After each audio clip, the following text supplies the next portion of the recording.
Hi, I'm Danny from Move Your Money UK, and I'm just going to talk a bit about that, I suppose, for a few minutes, 3 minutes? 4 minutes, cool.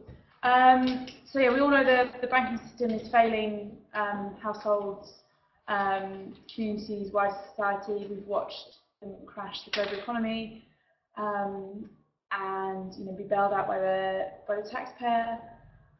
Caused the biggest recession we've seen since the 30s, and behaviour just isn't changing.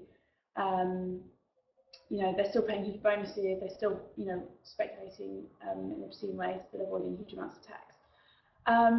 And they're not going to change themselves. And it's quite clear that the government has absolutely no desire to do this either.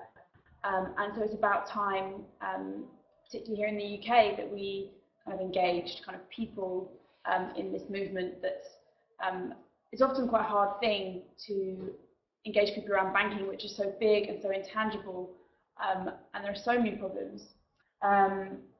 So we thought it was important that the argument that we do still have power and we don't need to wait for the government to do stuff. We can use our own kind of consumer power to influence change. And the Move Your Money UK campaign has just launched a few months ago, and it comes in the wake of a wonderfully successful US campaign where 10 million people moved their money in 2010, and that's really inspiring. And it comes at the same time where huge consumer movements like the Sum of Us are springing up and being really successful, and we can see the power of collectivizing those individual actions and the influence that can have.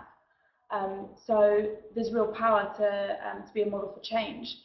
I think particularly in the UK here, where we have the most consolidated banking sector in the world, we have 5 banks, and 90% of people have their current accounts with those banks.